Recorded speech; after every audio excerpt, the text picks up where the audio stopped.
Good morning po, VFCC. Good morning. Batiin nga po natin yung katabi natin, tapikin natin, gisingin po natin. Yan. Malamig po ngayon, so nakakaantok. Ayan. So bago po tayo magsimula, inanyahan ko po ang lahat na tumayo para po sa ating opening prayer na ililid po ni Sister Matet. Let's all bow our heads and feel the presence of the Lord.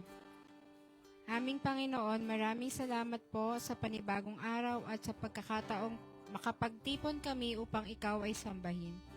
Sa kabila ng maulang panahon, salamat po dahil hindi ito naging hadlang upang kami ay makalapit sa iyo.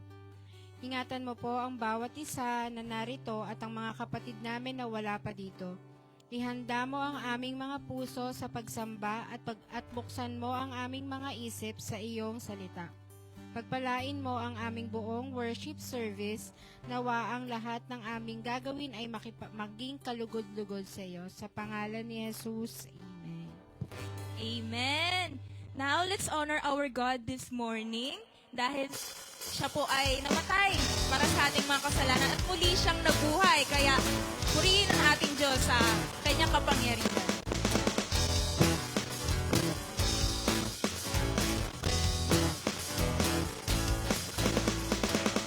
I know He rescued my soul. His blood has covered my sin. I believe.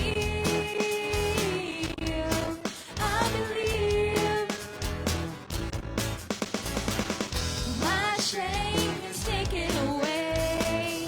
My pain is healed in His name. I believe.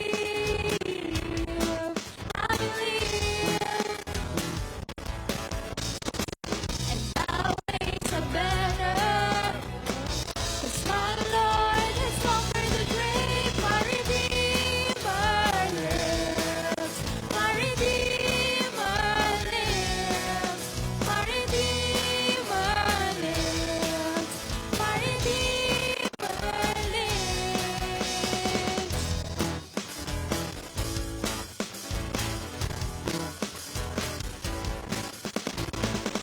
I know He rescued my soul. His blood has covered my sin. I believe.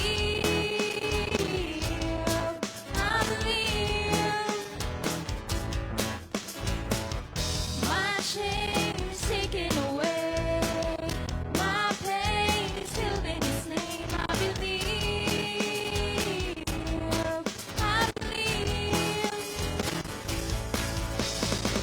And I'll raise a banner, 'cause my Lord has conquered the grave. My Redeemer lives. My Redeemer lives. My Redeemer lives. My Redeemer lives. You lift my burden. I'll rise with you. I'm dancing on this mountaintop to see your kingdom come. Let's declare this. Isigaw po natin. My Redeemer lives. My Redeemer lives. My Redeemer lives. My Redeemer lives. My Redeemer lives. My Redeemer lives. My Redeemer lives. My Redeemer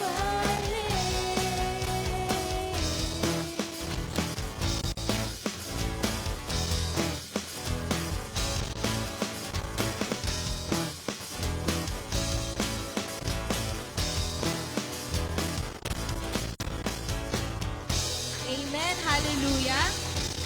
Patuloy po nating kantahan at purihin ang ating Panginoon at habang ginagawa po natin ito, pwede po tayong umikot, magkamayan at batiin po natin ang isa't isa.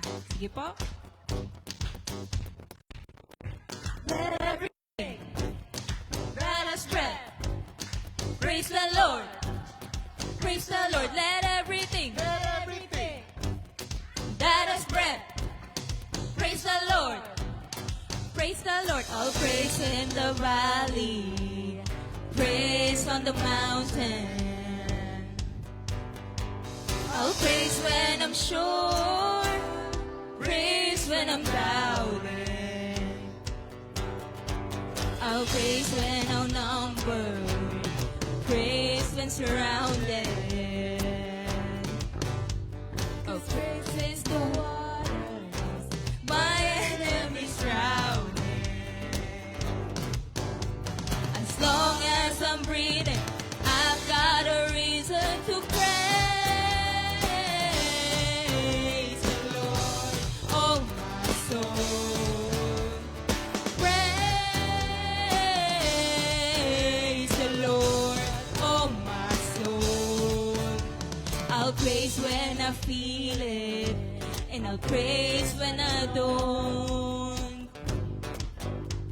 I'll praise 'cause I know you're still in control. 'Cause my praise is a weapon, it's more than a sound.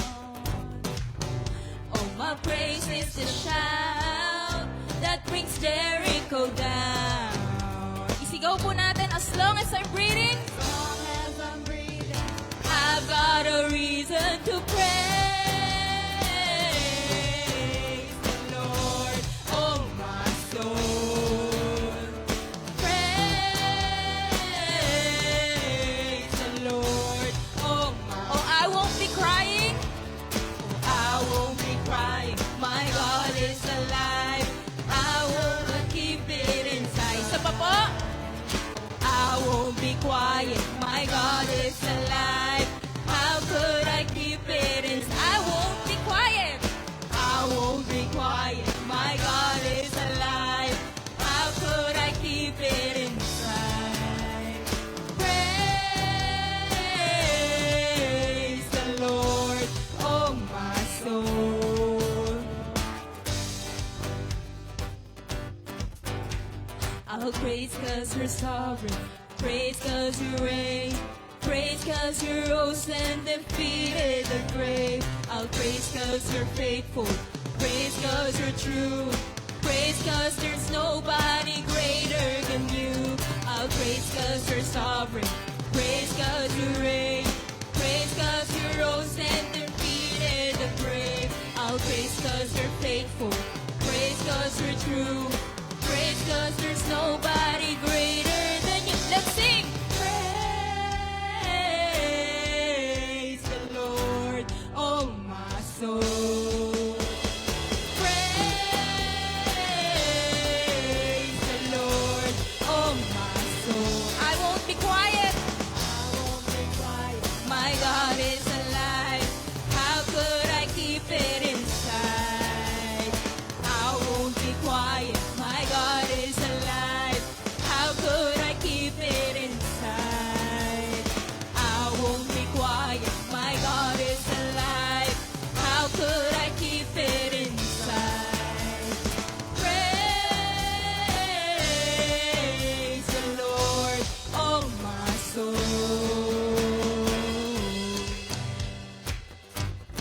Let us pray. Praise the Lord. Praise the Lord. Let everything. Let us pray. Praise the Lord. Isa pa po. Praise the Lord. Let everything. Let us pray. Praise the Lord. Praise the Lord. Let everything. Let us pray. Praise the Lord. Praise the Lord. Amen. Napakasarap pong purihin at kantahan ng ating Panginoon. At ngayon po ay ilagay natin ang ating focus sa pag-worship ng ating Panginoon. Let's put our heart into worship. Kausapin natin ang ating Diyos ngayong umaga. Alam namin, Lord, na marami kami pagkukulang, pero minsan hindi ka nagkulang. We praise you, Lord. Hallelujah.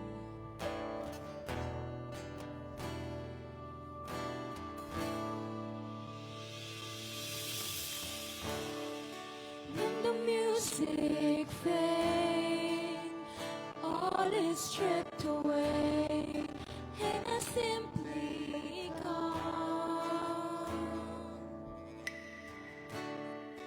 longing just to bring something that's a word that will bless your heart.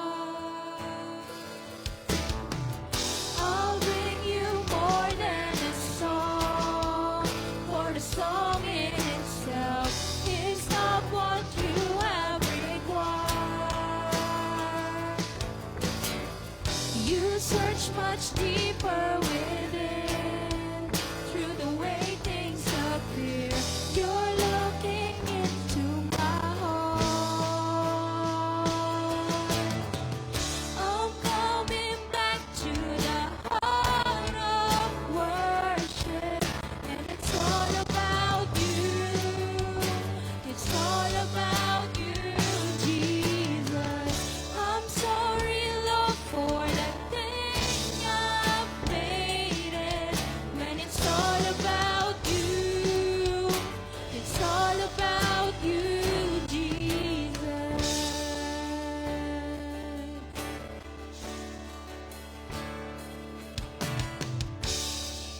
King of endless worth, no one could express how much you deserve. Though I'm weak and poor, all I have is yours, every single breath. I'll bring you more than a song, for the song in itself is not what you have required. You search much deeper within, through the way things appear. You're looking into my heart. I'm coming back to the heart of worship, and it's all about you. It's all about you, Jesus. I'm sorry, Lord, for the thing I've made it.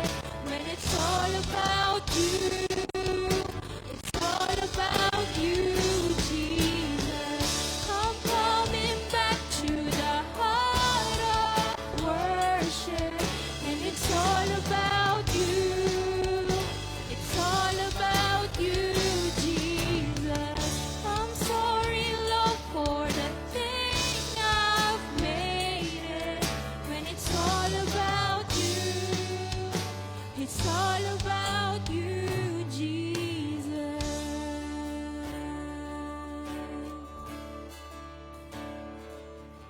And it's all about you. It's all about you, Jesus.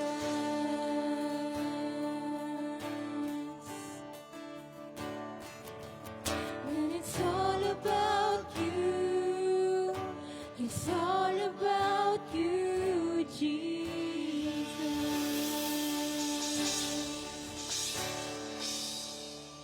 Let's continue to worship our God. Let's declare the victorious power of Jesus. Let's claim His goodness to fall like rain. Let's surrender ourselves to Him, and let us feel His holy presence. God, I live to worship you. All my life I offer you simple melodies of sacrifice. Open hands and open heart, you're the only one I want. Your presence is my treasure, my delight. Fall like rain. Fall like rain. Holy Spirit, fall like rain. Holy Spirit, have your way. Let your glory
Spirit, have your way.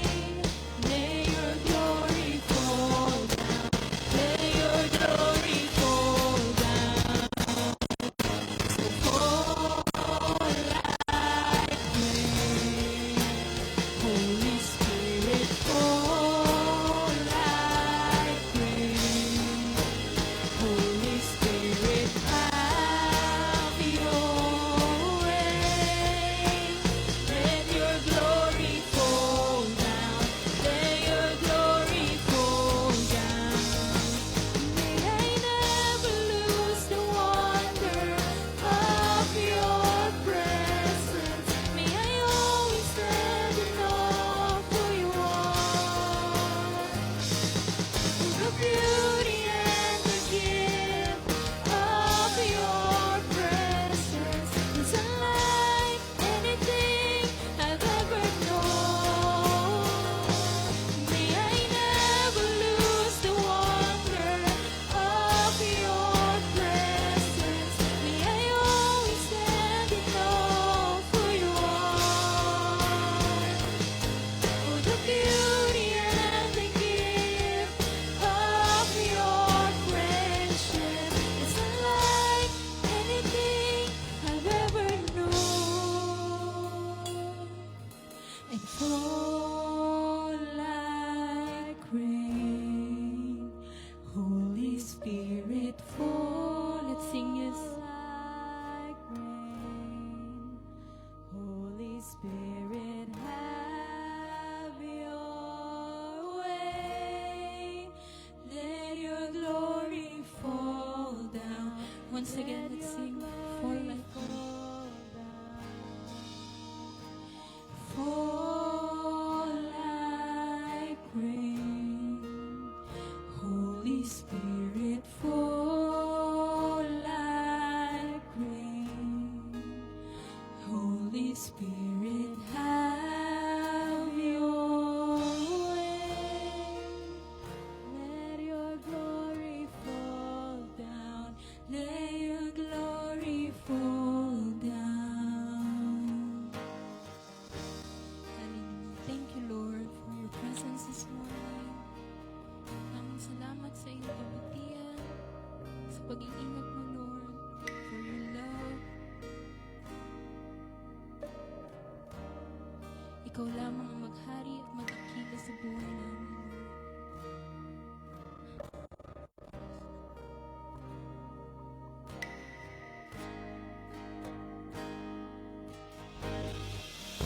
Lahat nga po tayo pumalakpak at sumigaw ng amen.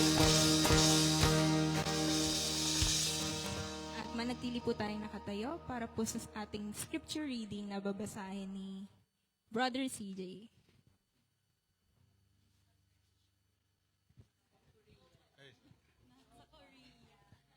Hello. Open natin yung Bible natin sa Mark 12, verse 1 to 12. Jesus then began to speak to them in parables. A man planted a vineyard. He put a wall around it, dug a pit for the winepress, and built a watchtower. Then he rented the vineyard to some farmers and moved to another place. At harvest time, he sent a servant to the tenants to collect from them some of the fruits of the vineyard. But they seized him, beat him, and sent him away empty-handed. Then he sent another servant to them. They struck this man on the head and treated him shamefully. He sent still another, and the one they killed, he sent many others. Some of them they beat, others they killed. He had one left to send, a son whom he loved. He sent him last of all, saying, "They will respect my son." But the tenants said to one another, "This is the heir. Come, let's kill him, and the inheritance will be ours." So they took him and killed him, and threw him out of the vineyard. What then will the owner of the vineyard do? He will come and kill those tenants and give the vineyard to others. Haven't you read this passage of Scripture? The stone the builders reject has become the cornerstone. The Lord has done this, and it is marvelous in our eyes. Then the chief priests, the teachers, and the law and the elders looked for a way to arrest him, because they knew he had spoken the parable against them. But they were afraid of the crowd, so they left him and went away.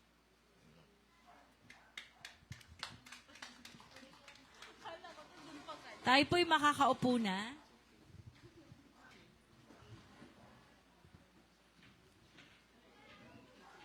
Yan, sa Mark 12 po yan, 1 to 12. So, isang magandang umaga po sa lahat. Nais ko pong malaman ngayong umaga, pakitaas ang kamay, maging yung mga nasa online, pwede kayong mag-comment. Sino po ang may magandang pakiramdam ngayong umaga? Taas ang kamay. Amen. Palakpakan nga natin ang Panginoon. Yung palakpak nyo, parang di maganda yung pakiramdam nyo. Isang malakas na palakpak para sa ating Panginoon. Amen. Huwag daw tayong mahiya na palakpakan ang mabuti at tapat nating Diyos. Amen? Amen. So tayo po ay panandali ang manalangin. Aming Ama, salamat po sa pagkakataong ito. Ngayon pa lang, hinihingi ko ang pagpapala mo sa lahat po ng pumunta rito, bagamat napakalakas po ng ulan. Lord, bless them, bless their household, maging yung mga kasama namin online, abutin mo po sila, pagpalain mo po sila, Panginoon. Patuloy po naming maramdaman ang banal na spirito mo sa umagang ito, O Diyos. Katagpuin mo po kami. Kung meron kami mga tanong, meron kami mga kabigatan, Lord, katagpuin mo po kami ngayong umaga. We rebuke the works of the enemy that will hinder your word right now in Jesus' name. In Jesus' name. We claim victory. We claim blessings after blessings, Lord, sa pagtanggap namin ng salita mo ngayong umaga. Salamat po itong aming dalangin sa pangalan ni Jesus. Lahat tayo magsabi ng Amen. Amen. So may konti po ako muling pa-survey. Yan. Pag hihilingan ko po ang bawat isa na itaas ang inyong kamay kung kailan nyo in-spend no, sa mga taon na ito yung inyong kabataan. Yan. Hindi kailangan doon kayo pinanganak, pero yung youth days nyo po ay in-spend nyo sa mga taong ito. Hinihilingan ko kayo na taas ang inyong kamay. Yung mga nasa online naman can comment po. Yan. Sino po dito ang mga batang 70s? Yung mga naging kabataan during the 70s, kaway-kaway? Antaray, wala. Mga lola. Sino dito yung mga batang 80s? Kaway-kaway. 80s. Wala pa din? Hiyang-hiya naman ako nito. Batang 90s. Naging youth during the 90s. Yan. At sino naman yung mga millennials or 2000 up to present? Kaway-kaway po. Yan. Salamat po sa inyo. So, unang nakikita natin sa ganitong mga henerasyon is fashion. Tama? No, yung kaibahan ng pananamit. Yung generation po ng 70s, kilala to sa bell-bottom generation. Pagdating sa millennials or year 2000, biglang naging skinny jeans era. So, ang layo, di ba? Ang layo ng pagkakaiba ng pananamit. Pagdating sa year 2000, ito daw yung mga sneakers culture. Wow, fast fashion at yung tinatawag na aesthetic. At next na makikita nating difference is music. Naniniwala ba kayo? Yung mga tugtugan, bawat henerasyon nag-iiba. No, ang trend daw ng 70s, disco, funk, or classic rock. Siguro nakarelate dito si Kuya Obet. Pagdating ng 80s, naging pop na new wave. Wow. Pagdating ng 90s, ang tugtugan na dito R&B. Nauso na yung boy and girl bands. Sino mga gusto yung banda niyan pagdating ng 90s? At pagdating ng year 2000, ito na yung mga iTunes, no, YouTube Music, pop, yan na. At SOCMED. Marami ng sources ng kanta. Pero ano nga bang mga iconic trends? Parang ang labo ng pictures ko, Nel. Nawala. Sayang naman. Ba't ganyan, Nel? So, kikwento ko na lang para hindi... Ayaw pakita sa inyo, kikwento ko na lang. Ganon. Sa phone ko, malinaw yan. Yung 70s, nauso na po na ang television ang source ng media. Sino umabot dito sa yung matatabang TV? No? During the 70s, may TV na po. Pagdating ng 80s, lumabas na ang VHS at mga Walkman. Yan. Pagdating ng 90s, nagsisimula ng internet. Pero mas kilala dito ang cellphones, Tamagotchi. Yan, pagdating ng 90s. At presently, year 2000 at hanggang ngayon, smartphones na ang ating nakita. Uso na ang SOCMED, tsaka streaming and vlogging. Sana makita na yung picture pagdating dito. Ah, okay. Ah, sige. Wow. Ikaw na yung anak ko po yan, no? Di ba ang galing? Yan. Meron din mga uso sa mga kabataan ng panahon na yan. Kumbaga, pag nakita yung ganitong bagay, alam mong 70s yon, 80s yon, 90s, and year 2000. So, ito daw yung mga usong habits. Sayaman na po. Ito daw yung mga usong habits. Ang dami pa naman pictures, sis. Usong habits ng 70s, kaway-kaway mga 70s, roller skates. During mga disco-disco daw ng panahon na yan. No? Hindi na natin tatanungin si Mama Tess kung anong usong step. Dahil tiyak sasayaw yan. During the 80s, lumabas na ang Rubik's Cube. Yan daw na uso. At break dancing. Pagdating ng 90s, yung nakapaglaro ng Pogs. Mga batang 90s, yan. Uso na ang Pogs, CD burning, CD switching, beepers. At pagdating ng year 2000, talagang malabo na. Year 2000, culture daw po ng mga selfies, coffee shop culture, at adulting. At nauso na yung mga memes. So napakasarap pong balikan yung ating mga nakaraan. Aminin nyo na nung binabanggit natin itong mga to, may mga nananariwa sa inyo na kung pwede mo nga lang balikan, no, during nung mga times na nag-aaral ka pa, at wala ka pang ganong stress, ay babalikan mo talaga. Pero palagi nating naririnig, bawat henerasyon na to, ang laging bida dyan, kabataan. Sabihin nyo nga mga kabataan. Lagi nating naririnig sa mga nakakatanda, iba na talaga ang kabataan ngayon. Ano yun? Every era. Ganun ang sinasabi. Dahil daw, every generation, nagiging challenging po ang pagpapalaki sa mga kabataan. Paiba ng paiba. And yet, yun ang sinasabi sa atin, iba na talagang kabataan ngayon. Paulit-ulit, di ba? Dahil this concerns discipline. Sabihin nyo, discipline. Mahalaga po ang pagtatama at pagtuturo. Dahil hanggang ngayon, naniniwala tayo, so kaway-kaway yung mga kasama kong naniniwala, na ang kabataan ang pag-asa ng... di ba? Alam na alam nyo. Dahil ito yung buong puso nating pinaniniwalaan, kaya mahalaga daw po na we discipline our youth of today. Dahil may mga bagay na kailangan nating ayusin. No? We need correction, pagtatama at pagdidisiplina. Dahil po, ito po ang kailangan natin. Bakit natin sila dinidisiplina? O bakit natin dinaanan yung pagdidisiplina nung tayo ay bata pa? Sabi dito, to shape character. Ito raw po yung paghuhubog ng pagkatao. Kasama dito, obedience, responsibility, integrity. So we can lead with godly values. Mahalaga po. Ang course ko po ngayon sa Ezra, sa pagpapastor po, is Christian leadership. Alam nyo, mas inuuna namin ang character bago competence. Hindi mahalagang napakagaling mo, napakasama naman ang pag-uugali mo. Kaya inuuna po, no, we shape, no, character. Ikalawa po, to prepare for leadership. Sabi natin, ang kabataan ng pag-asa. ng ating bayan. Kasama dito, discipline builds self-control, wisdom, and perseverance needed to carry future responsibilities. Gusto natin yung mga kabataan natin maging responsibilidad.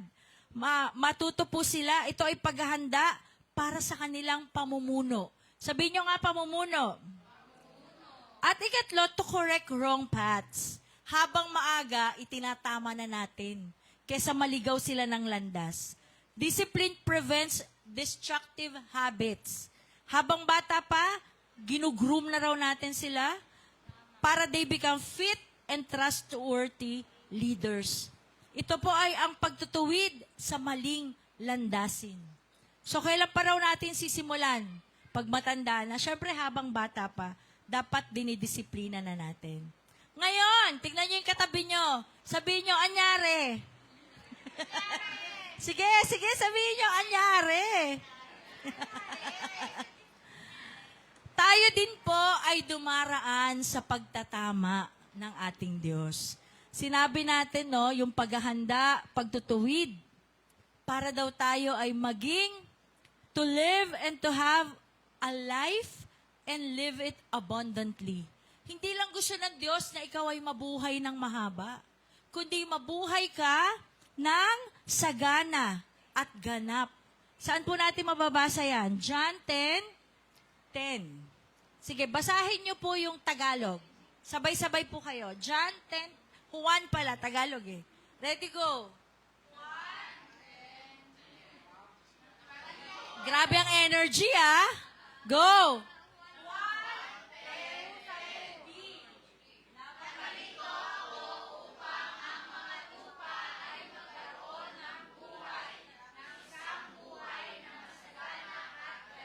Amen. Pumunta si Jesus hindi lang para bigyan ka ng buhay. To give you life, no, and to live abundantly. Napakasarap po ng buhay na kasama si Jesus dahil ito yung buhay na ganap at buhay na masagana. Pero sa paglakad po natin, sabi nga natin, no, our journey, yung spiritual life natin, ay paglalakad kasama si Kristo, pero hindi tayo daraan sa pagtatama. Tama o tama? Tama. May mga bagay pong itinatama ang Diyos sa atin. At ang ganda ng kanyang layunin para sa bawat isa. Na tayo ay magkaroon ng masagana.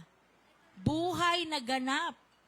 Noon may nagtanong bakit ang bilis ng buhay ni pastor? Di ba sabi pag ikaw ay naglilingkod sa Diyos, dapat talagang maging mahaba ang buhay mo. It is not the length na sinusukat ng Panginoon, kundi yung quality ng life na mayroon tayo. Tanong, gusto nyo ba ngayon yung buhay na mayroon kayo? Satisfied na ba kayo dyan? Sa buhay na dinaraanan nyo ngayon? Or you're longing for abundant life? Yung buhay na ganap kasama si Kristo. Amen? Parang walang sumagot sa abundant life. Normal naman daw po at valid na ang pagtatama ay may kirot o minsan masakit. Sabihin nyo nga, ouch.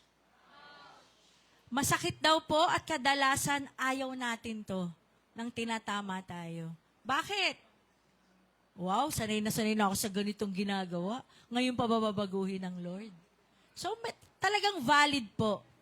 At matatagpuan natin ang kwentong ito sa Mark 12. Buksan po ninyo, Mark 12, 1-12. Sa mga Gen Z at mga Gen Alpha, Millennials. Bible app, meron naman siguro kayo. Pakibuksan po sa Mark 12, 1-12. At sabay-sabay po nating tutunghayan yung kwento tungkol sa a parable of the tenants. Ating tignan paano tinanggap ng mga religious leaders yung pagtatama sa kanila ni Jesus. At ngayon, as modern-day Christians, ano nga ba dapat ang ating response bilang mga anak ng Diyos sa pagtatama sa atin ng Panginoon? Sabihin mo sa katabi mo, relate tayo dito. Yan, lahat tayo dumadaan sa pagtatama. Last Sunday po, sino nandito last Sunday? Taas ang kamay. Bigyan ng jacket yan. Last Sunday po, tinuro ni Pastor Arnel sa Mark 11, no, 27 to 30, na si Jesus ay dumaan sa pagtatanong o sa mga nanananong sa Kanya. At pagdating po dito, sa Mark 12, bagong chapter, idinaan naman sila ni Jesus sa pagkikwento ng parable.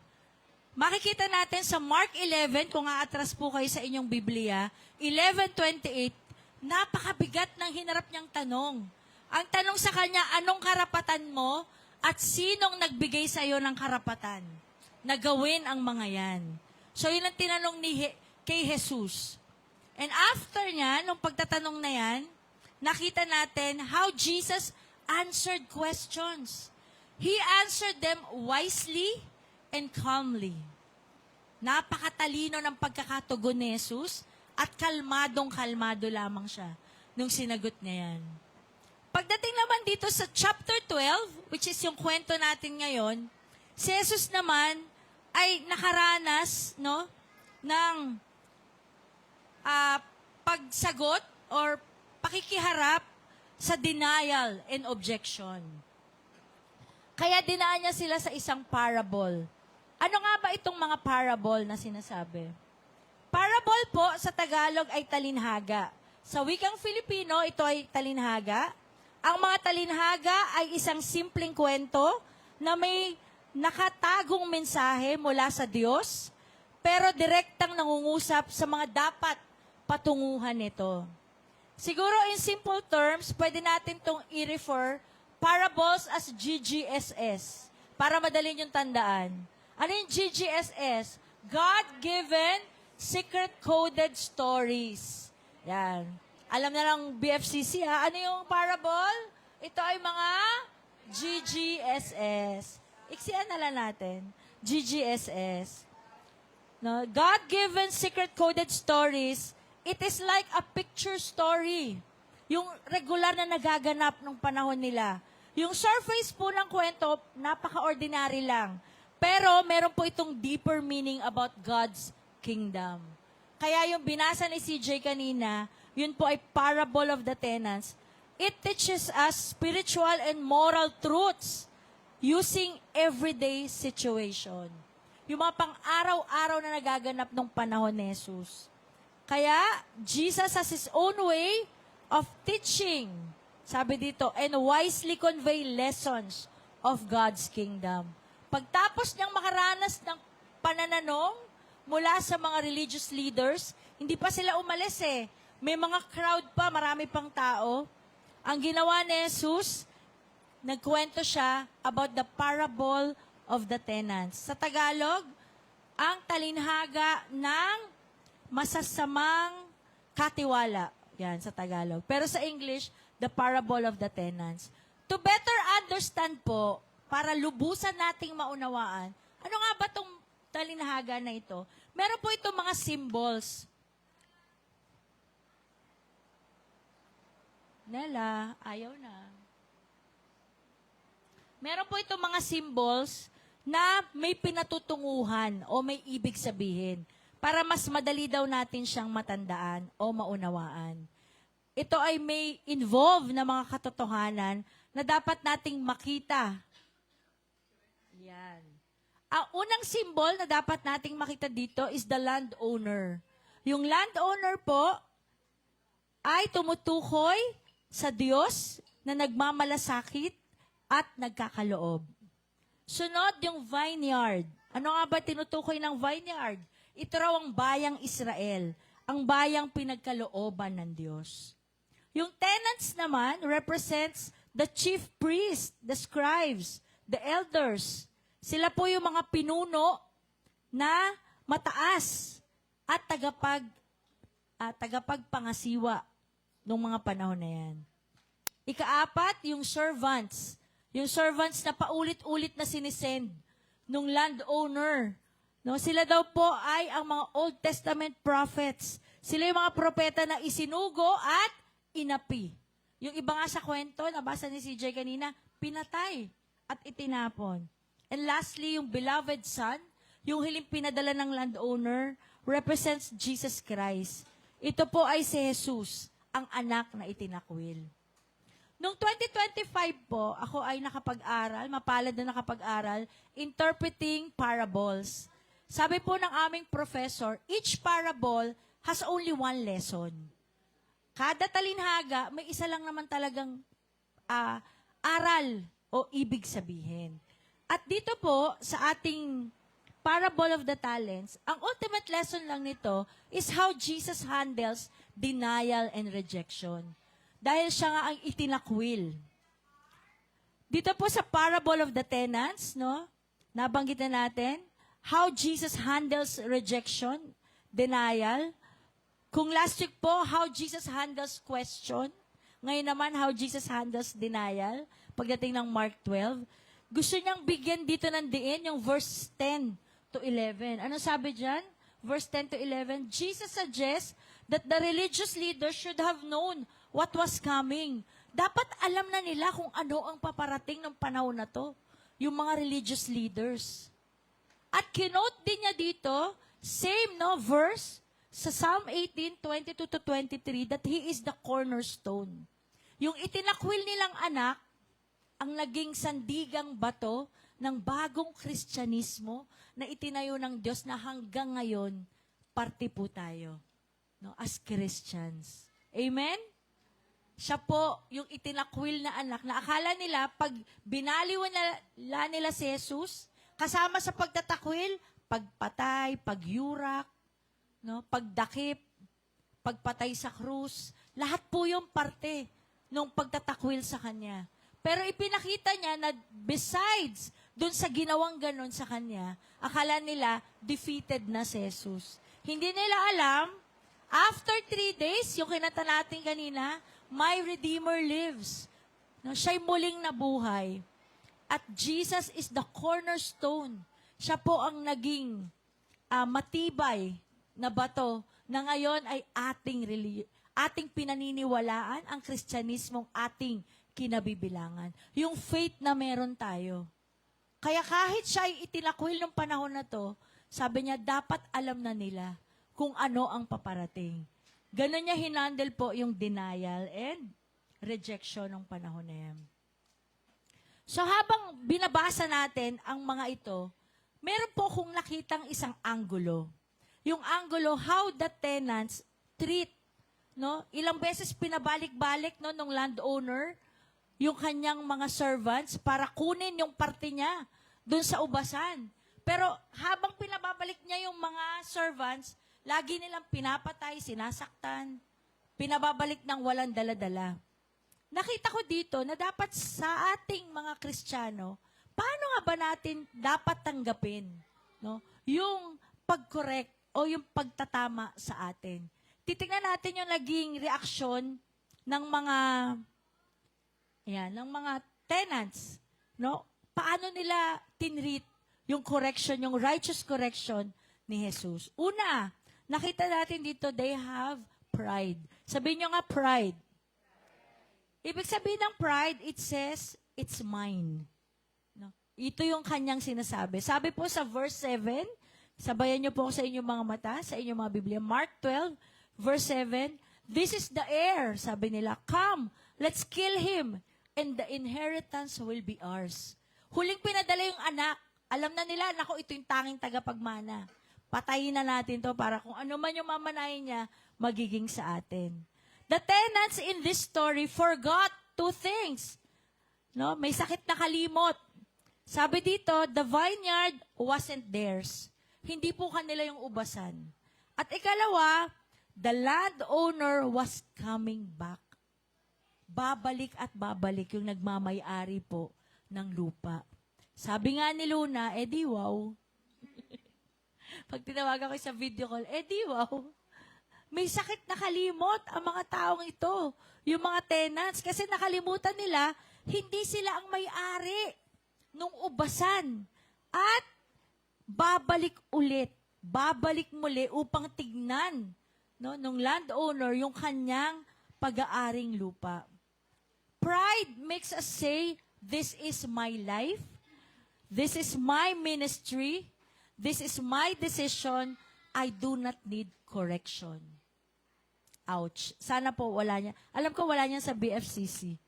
Kadalasan po, ang mga tao ay may pagmamataas. Hello? Kaya ang madalas na sinasabi ng iba, kaya ko na to. Hindi ko kailangan ng paalala ng Diyos. At dahil may yabang tayo, no, madalas po sinasabi natin, sus, ako pa. Kayang-kaya ko to. Alam ko na yan at kayang-kaya kong gawin lahat ng mga yan. Sabi nga, it's mine. It's my life.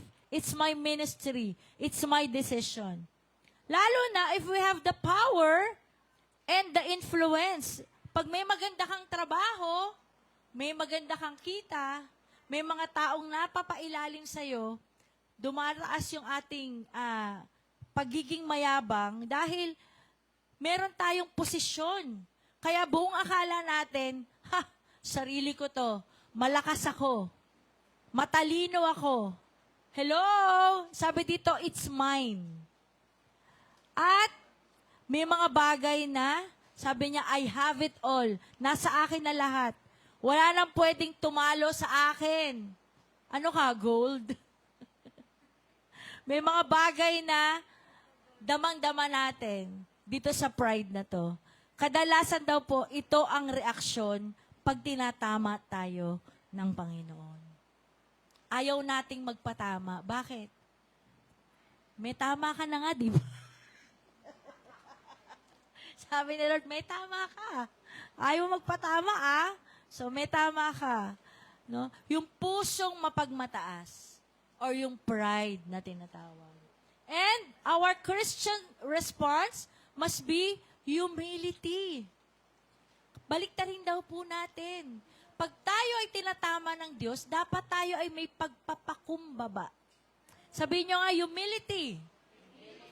A purpose-driven life starts with surrender. Ibinibigay mong lahat sa Diyos. Ang pagkilala natin na si Jesus, ang ating Lord. Di ba? Mark 11. Siya ang Lord ng ating buhay. Siya ang Panginoon. Siya ang may-ari ng lahat. Maging buhay mo at lahat ng mayroon ka. Kaya anumang pagtatama, dapat daw po bukas ang ating isipan at puso dahil alam nating kasama natin siya. At ang layunin niya para sa atin, para tayo ay magtagumpay. To have life and live it abundantly. Yan po ang purpose ng Lord para sa ating mga buhay. Basahin po ninyo sa Tagalog ulit, Santiago 4:6. Sabay-sabay po. Santiago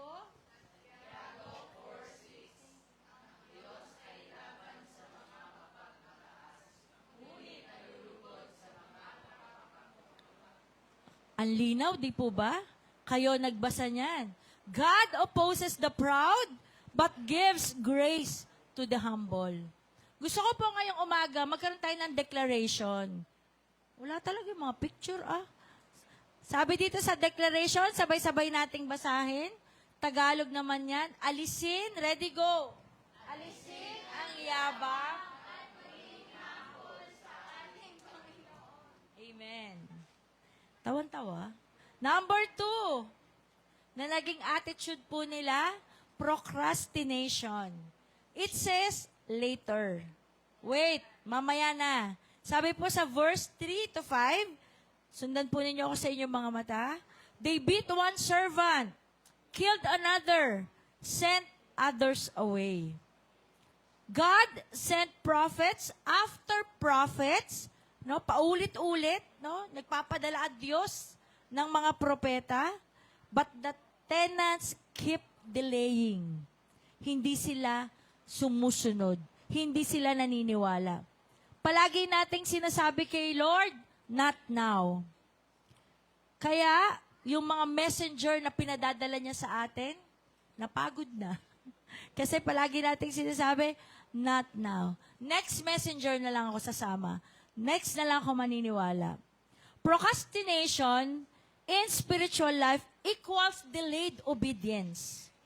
At ang delayed obedience is a form of disobedience. Hindi pagsunod. Yung pagpapahuli mo, no, ng pagtalima sa Kanya. kung may ipinagagawa sa atin ang Panginoon, dapat po ang sagot natin, hindi bukas, hindi mamaya, kung hindi now na. Pinoy na Pinoy lang, di ba? Mamaya na lang. Wait mamaya. Puro ganon.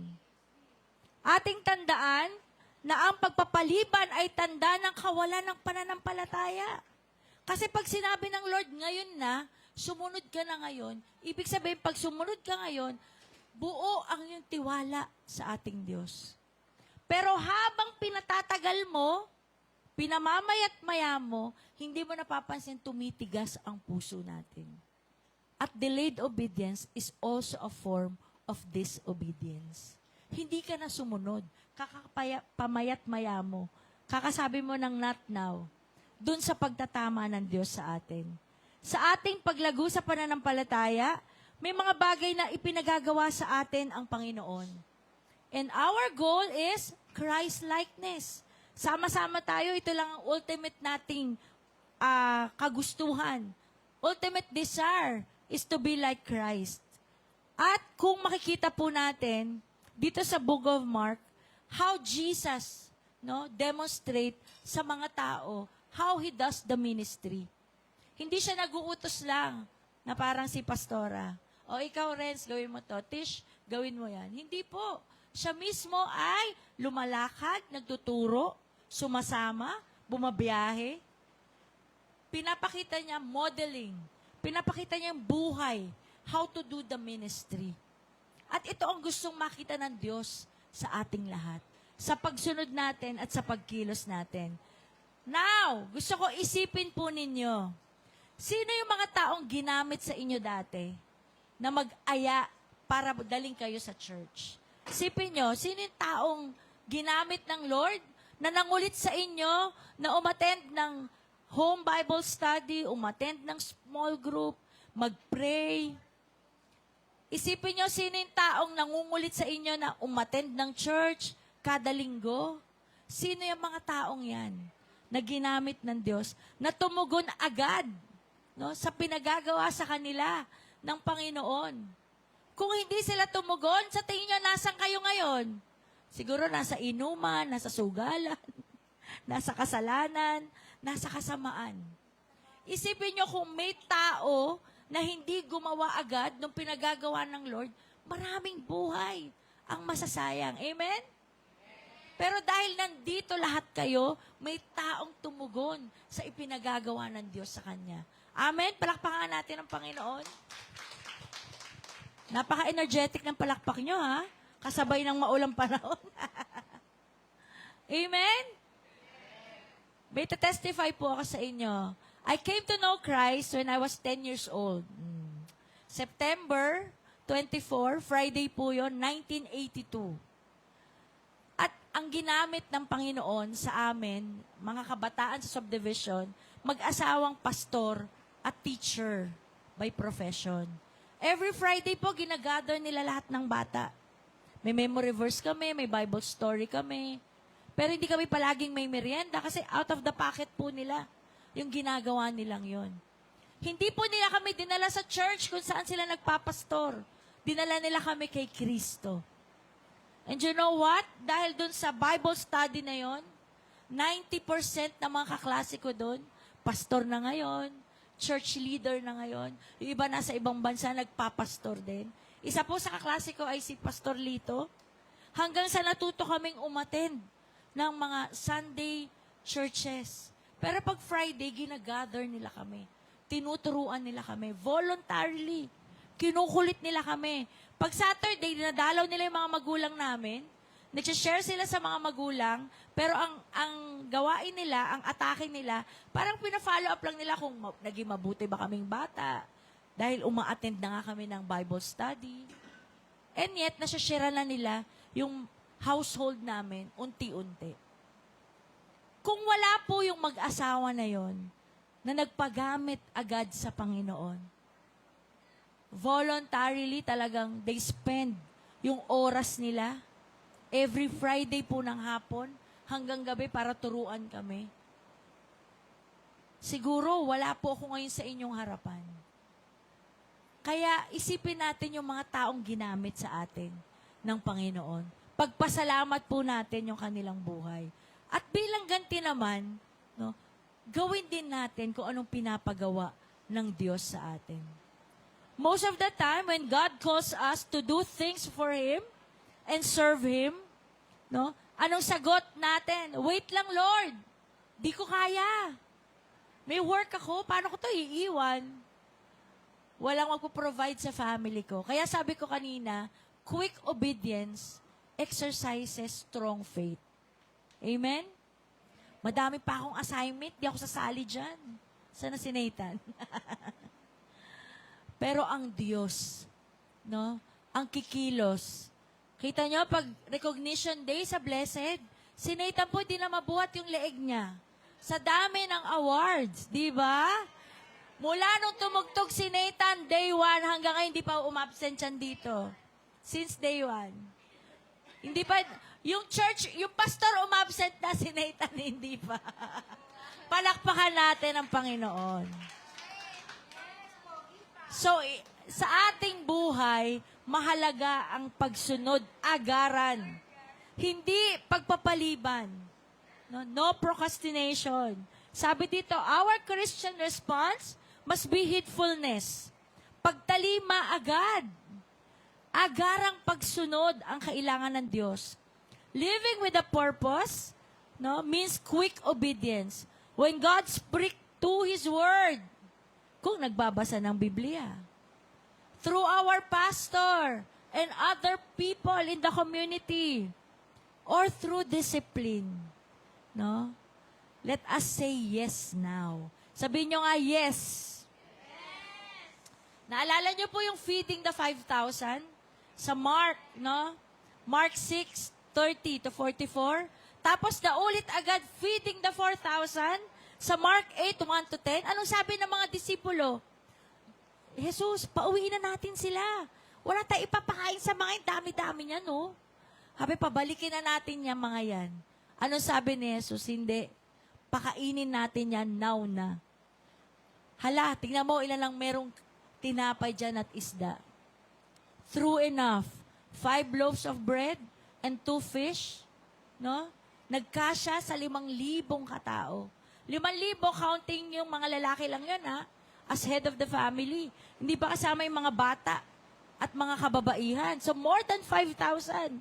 So, sabi niya, hindi. Ngayon na, pakainin na natin yan. So, imagine niyo kung hindi quick ang obedience, ano magaganap? Maraming buhay po ang masasayang.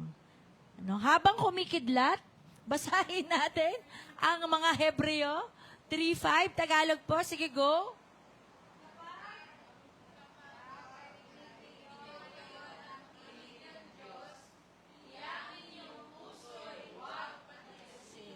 Sabi sa English, Hebrews 3:15, today if you hear His voice, do not harden your hearts. Pag sinabi ng Diyos, now na. Ito yung declaration natin, no? Sige po, sabay-sabay nating i-declare to. Kapag may wag mamaya na, kundi now na. Sana maging totoo to sa atin. Amen? Panay ang picture nyo dyan, ha? Ayan. Nawa ay binabasa nyo to pag uwi nyo. Ikatlo, passivity. Ito naman ang sinasabi nito, I quit.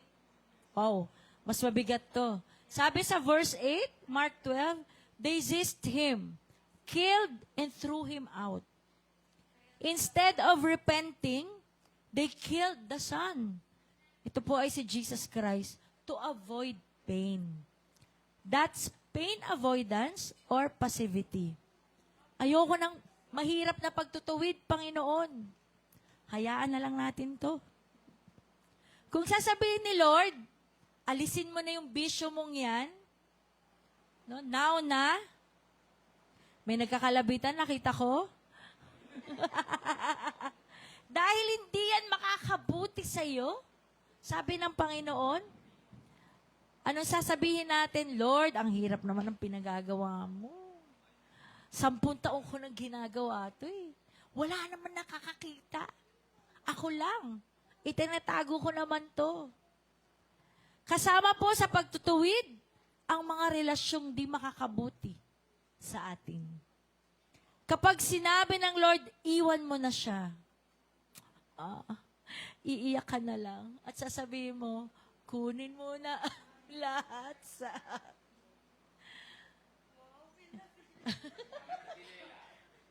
Si Nela kumakanta, ha? Manda ka sa akin pag-uwi. Lord, kunin mo na lahat, wag lang siya. Wow. Instead of listening to God, we ignore the Son. Parang di natin naririnig si Jesus. Hayaan na lang natin. Itutuloy ko na lang to. Buhay ko naman to. Bakit ba?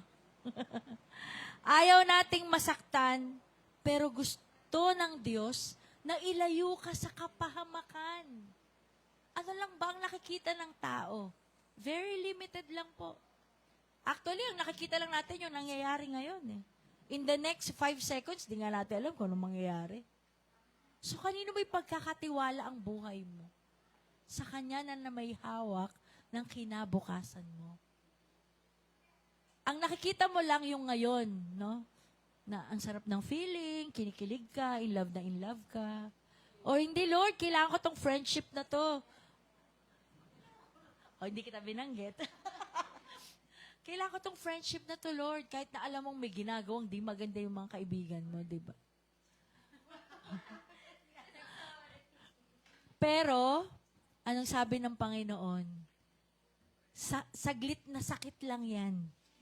Iniiwas kita sa matinding kapahamakan. Amen? Kalabitin nyo nga yung katabi nyo. O kaya iumpog nyo kung kailangan. Inumpog talaga. Kaya paulit-ulit na sinasabi, no? At paulit-ulit nating pinapaalala. Kapag buo yung pangunawa natin sa plano ng Diyos para sa atin, buo rin yung pagtitiwala mo sa Kanya. Di, Lord, ang sakit nito eh. Hindi kaya mo yan. Sige, susunod po ako. Amen? Dahil yun po ang pinagagawa ng Diyos. Yung pagtitiwala sa Kanya. Basahin po natin, Hebreo 12:10. Sa Tagalog po. Dinidisiplina tayo ng ating mga magulang para sa ating ikabubuti. Gayon din naman, itinutuwid tayo ng Diyos sa ikabubuti natin upang tayo'y maging banal tulad niya. So, yung mga magulang daw, tinutuwid tayo sa maikling panahon. Pero ang pagtutuwid ng Diyos, no, kasama po dito yung holiness. And speaking of holiness, ito po dapat ang ating maging response bilang mga Kristiyano. Pagpapakabanal o holiness. God disciplines because He loves us. Alam niyo ba yon? Ayaw Kanyang mapahamak. Sobrang laki ng pagmamahal niya sa iyo. So do not run from it. Huwag daw tayong tumakbo, papalayo sa pagdidisiplina ng Diyos. Let it shape you. Sabi dito, so you can bear fruit. Ano yung bunga na ito? Galatians 5:22-23. No? Ito yung fruit of the Holy Spirit na dapat nakikita sa ating mga buhay. That's living with a purpose. Yun lang naman ang layunin ng Diyos. No? Ibalik tayo dun sa Kanyang naunang disenyo sa atin, which is holiness. At yun yung purpose niya para sa atin. Yung paglakad na kasama mo si Jesus, tiyak namang dadaanan natin ang pagtatama. At sa iyong pagtalima o pagsunod, no, sa nilalakaran mo na layunin ng Diyos para sa buhay mo, alam mo, hindi ka pababayaan ng Panginoon.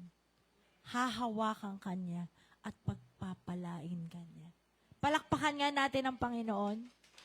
Mapagpala ang Diyos. No, habang lumalakad ka, na pasunod sa Kanya, makikita at mapapatunayan mo, no, na ang pagpapala niya kasama natin ang ating Diyos. At yung buhay natin will bear fruit. And that fruit is the fruit of the Holy Spirit.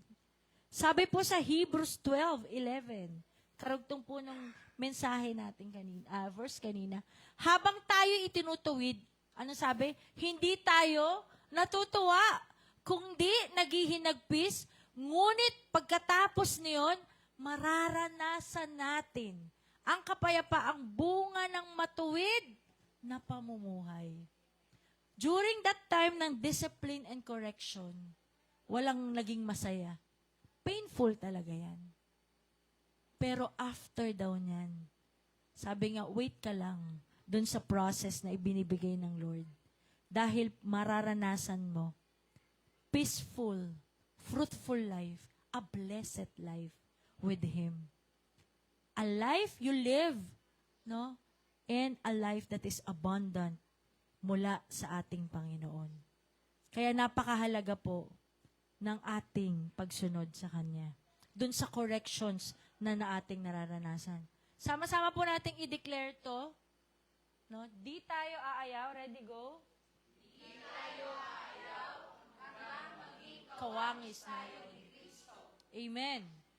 Dahil itong ating ultimate goal, Christ-likeness. Gusto ko pong basahin sa verse 9. Sabi po sa Mark 12, verse 9, what will the owner of the vineyard do? He will come and destroy the tenants and give the vineyard to others. God is primarily concerned with you and your life. Kalabitin mo yung katabi mo. Ang gusto ng Diyos, no, may pakialam siya sa buhay mo at sa relasyon mo sa Kanya. He sees our hearts. God is looking for fruit. And if we reject Him with pride, pagmamataas, procrastination, pagpapaliban, and passivity, pagwawalang bahala, for sure, He can raise up others. Ang sakit nito. Sayang naman. Nasimulan mo na, nandito ka na. Kung hindi tayo tatalima sa pagtuturo at pagdidisiplina ng Panginoon, He can raise up others. Meron siyang gagamitin. Sabi dito, but if we respond with humility, we surrender everything to Him. With heedfulness, obey now. And with holiness, we will endure and grow. Then God will entrust us with more. Pagkakatiwala ka pa ng Diyos ng mas malaki at mas higit pa. And we will bear fruit, and God will bless our life. Living a life with a purpose, yung may layunin ng Diyos, ay hindi tumatakas sa pagtutuwid. Gusto kong akbayan nyo yung katabi nyo. Huwag tayong tumakas sa pagtutuwid. Isuko daw natin, tayo'y sumunod at magtiis hanggang makita natin ang bunga na ipinagkakaloob ng Diyos sa atin. So this time, tigil nyo na yung pag-ngisi-ngisi nyo. Let's check our hearts. Gusto kong evaluate nyo yung mga sarili ninyo sa oras na ito. Is there pride? May area ba na ayaw mong i-correct ng Lord sa buhay mo? Surrender mo na raw yan sa Panginoon. Is there procrastination? May sinasabi ba si Lord na gawin mo pero pinagpapaliban mo pa? Obey today, now na. Or is there passivity? Pagod ka na ba? Gusto mo nang sumuko? Naguguluhan ka at nalilito ka? Ask God for strength and endurance. So tayo po'y tumayo at tayo manalangin.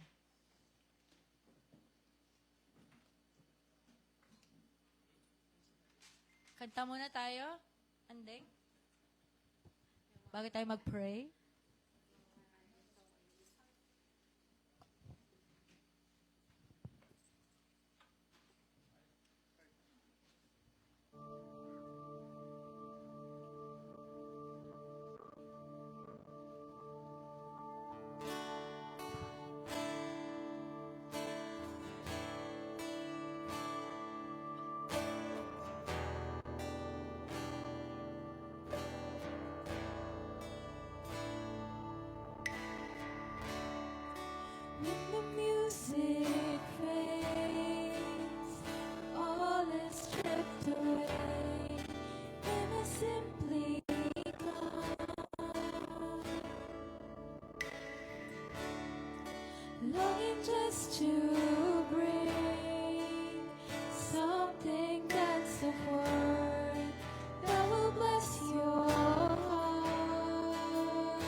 Let us all pray po.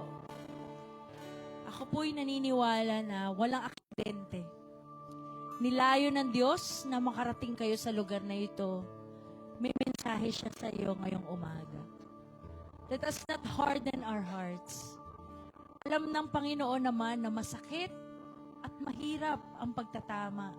Pero sa laki ng pag-ibig at pagmamahal niya sa atin, ang iniiwas niya lang sa atin ay yung mas malaking kapahamakan na pwede nating harapin. Let us ask for His Holy Spirit to guide us, na maging obedient tayo sa ipinagagawa ng Diyos sa ating mga buhay. Dahil alam naman natin that as humans, we are limited. Hindi natin kaya. Pero nandiyan ang Panginoon, nandiyan ang banal na Espiritu. He will empower us to obey kung ano man ang pinagagawa ng Panginoon sa atin. Lord, You are the owner of our lives. You own everything, Panginoon, sa aming buhay. Maging yung mga tao na nakapaligid sa amin, Panginoon. Alam namin sila ay pag-aari Mo, O Diyos. Maging itong buhay na meron kami, Panginoon, alam namin ito ay sa Iyo. Patawarin Mo po kami kung kami ay may pagmamataas. Patawarin Mo po kami, O Diyos, kung kami ay may pagpapaliban sa mga ipinagagawa Mo sa amin. Patawad din, Lord, kung madalas we are quitting, O God, dahil dun sa nakikita lang namin, nararamdaman namin pansamantala. Lord, help us to see Your will, O God, sa aming buhay. Help us, Lord, to remain in Your love sa pamamagitan ng biyaya Mo, sa pamamagitan, Panginoon, ng Iyong awa, mercy and grace, Lord.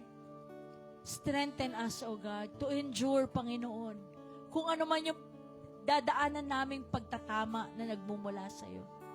Strengthen our faith, Lord. Bigyan Mo kami ng matibay na pananampalataya na sa aming pagsunod, alam namin, Ikaw ang aming kasama, Ikaw ang magpapala sa aming buhay, at inililigtas Mo kami sa kapahamakan. Salamat po sa pag-ibig Mo, Lord. Salamat po, O Diyos, sa hindi Mo kami pinababayaan. Hanggang ngayon, daman-daman namin ang paglingap Mo, ang paghipo Mo, pagyakap Mo, paglingap Mo sa bawat isa. In spite, Lord, ng aming mga weaknesses, nariyan ang pabor Mo, nandyan ang pagpapala Mo, nandyan ang pag-iingat Mo.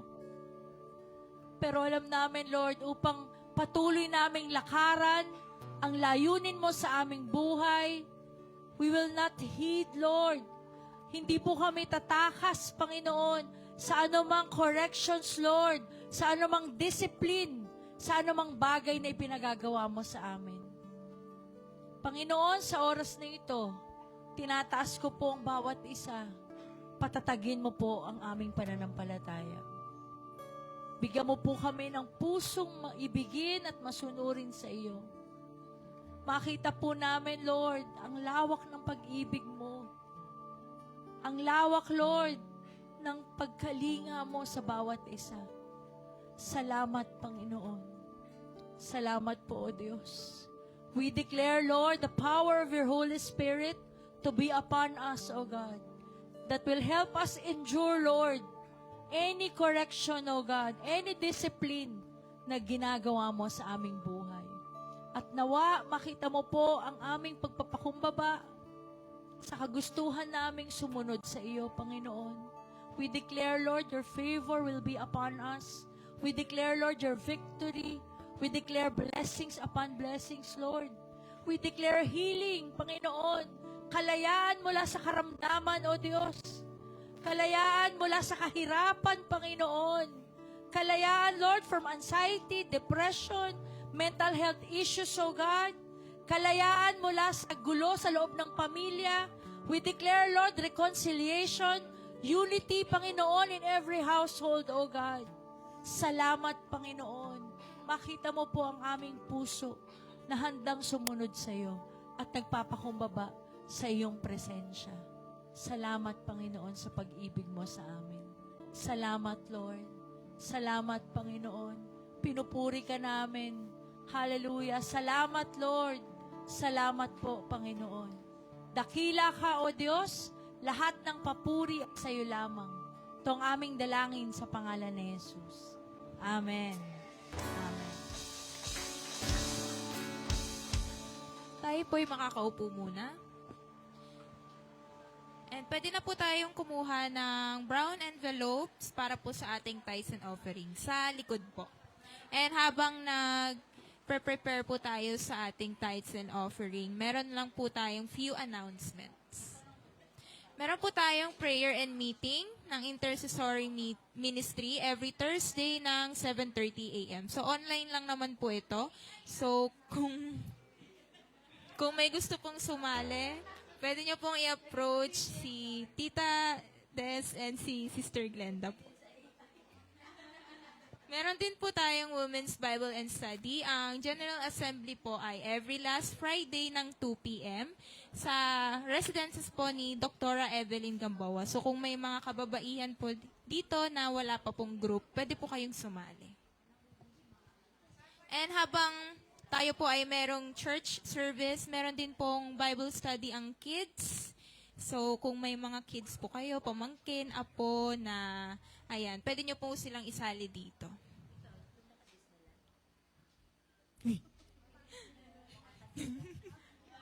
Ayan, lastly, meron po tayong Youth and Young Pro na Bible and Chill. Online lang din po ito every Friday ng 8 p.m. So, ang ages po nito ay 13 to 30 plus. So, kung may mga Youth and Young Pro po dito na wala pa pong group, pwede nyo pong i-approach si Sister Tisha, Kuya Mac, and Kuya Renz. Ayun lang po, pwede na po tayong mag-tithes and offering.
Hello?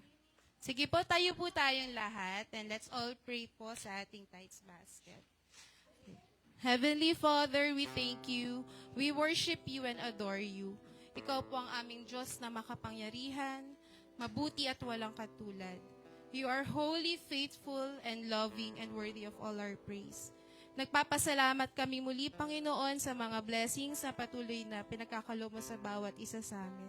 We acknowledge that everything we have ay nagmula sa iyo, and ang pagkakaloob namin sa iyo ng aming tithes ay pagpapakita ng aming gratitude, love, and trust sa iyo. We pray that you bless all of these offerings. Magamit po itong lahat sa mga gawain na makakapagbigay ng glory sa iyo. May your divine favor and abundant blessings overflow in VFCC and sa lahat po ng members nito. We thank you, Jesus. In Jesus' name we pray. Amen. Manatili po tayong nakatayo para po sa ating benediction song.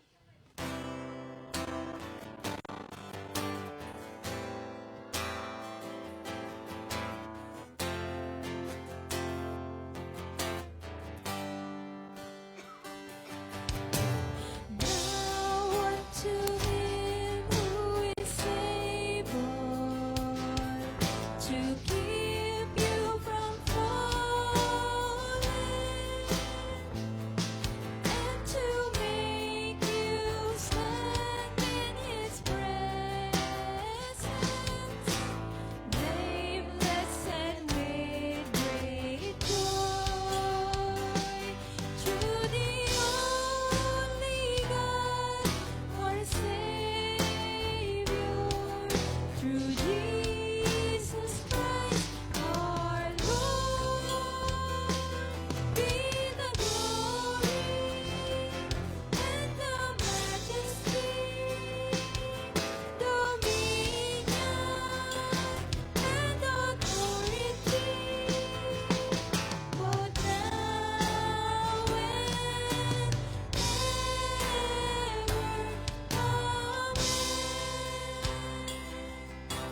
patuloy kaming kumilos para sa lalago ng iyong kaharian dito po sa aming komunidad sa Talipapa. Marami pong salamat, aming Panginoon. Ito ang aming dalangin sa ngalan ng Ama, ng Anak at ng Banal na Espiritu. Lahat tayo magsabi ng Amen!